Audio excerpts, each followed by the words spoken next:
Bismillahirrahmanirrahim. From today, I am starting a new thing और इसमें हम रेडियोलॉजिकल डीडीज को देखा करेंगे। कोई एक शॉर्ट टॉक या करूँगा मैं डेली बेसिस पे पर 2 to 3 मिनट। तो इसमें इंशाल्लाह हम रेडियोलॉजिकल डीडीज डिफरेंशियल्स को कुछ फोकस किया करेंगे। ठीक है, तो इस केस को लेते हैं। तो आप देखें कि ये जो है ये 2 डिफरेंट केसेस हैं और HRCT इमेजेस हैं। तो दोनों के ऊपर जो है ना ग्राउंड ग्लास हेज आ रही है, डिफ्यूजली ग्राउंड ग्लास, और सिस्ट है with internal thin walled cyst है, जैसा कि आपको देख रहे हैं। ठीक है, ये सिस्ट आपको मिल रहे हैं और दोनों साइड्स पे आपको दोनों पेशेंट्स में जैसे ये 2 डिफरेंट डिजीजेस हैं। वन इज लिप, जिसको हम लिम्फाइड इंटरस्टिशियल निमोनिया कहते हैं, जो बेसिकली ऑटो इम्यून डिजीज है।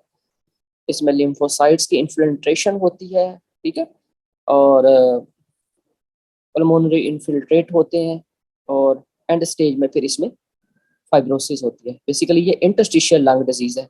और दूसरा जो है वो एक फंगल इन्फेक्शन है, PCP, नीमोसिस्टिस निमोनिया, या फिर इसका जो नया नाम है वो नीमोसिस्टिस जीरोविची निमोनिया। ठीक है, PJP भी इसको कहते हैं। तो दोनों डिजीज जो है वो एक दूसरे के बेस्ट DD में आती हैं, लिप और PCP, क्योंकि दोनों डिजीजेस जो हैं उसमें दोनों डिजीजेस एड्स वाले पेशेंट में होंगी। ठीक है, नंबर 1 एड्स वाले पेशेंट में होगी। नंबर 2 ऐसे पेशेंट जो इम्यूनोसप्रेसेंट ले रहे हैं, ड्रग इंड्यूस इम्यूनिटी डिप्रेशन पे हैं जो, उनमें ये होगी। ठीक है, और ground glass haze, ground glass opacity in diffuse lungs with some thin walled cyst inside. तो आप देखें कि दोनों इमेजेस में एक दूसरे को डिफरेंशिएट करना मुश्किल है।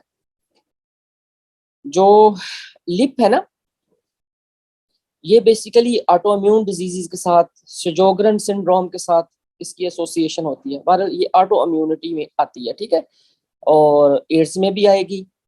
तो PCP जो है वो भी एड्स में आती है। तो इमेजिंग के ऊपर इसको डिफरेंशिएट करना वेरी डिफिकल्ट है।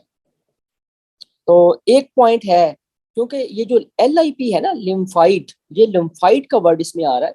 तो जो लिम्फ नोड की इन्वॉल्वमेंट हो ना, लिम्फ नोड की इन्वॉल्वमेंट वो LIP में ज्यादा होगी। PCP में भी हो सकती है, लिम्फ नोड फंगल इन्फेक्शन है तो इन्फेक्शन में भी हो सकती है, लेकिन मोस्टली जो है वो जो है ना ये LIP में लिम्फ नोड की इन्वॉल्वमेंट ज्यादा देखने में मिलती है।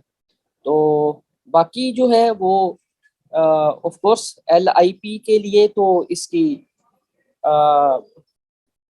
हम बायोप्सी करेंगे फर्दर उसको देखने के लिए, और कुछ क्लिनिकल पॉइंट्स की बेसिस के ऊपर इनको हम डिफरेंशिएट करेंगे। ओके, तो बहरहाल इमेजिंग के ऊपर इन दोनों को डिफरेंशिएट करना वेरी डिफिकल्ट। तो ये पहला केस था। अब इंशाल्लाह मैं नेक्स्ट केस शेयर करूंगा DDs के ऊपर।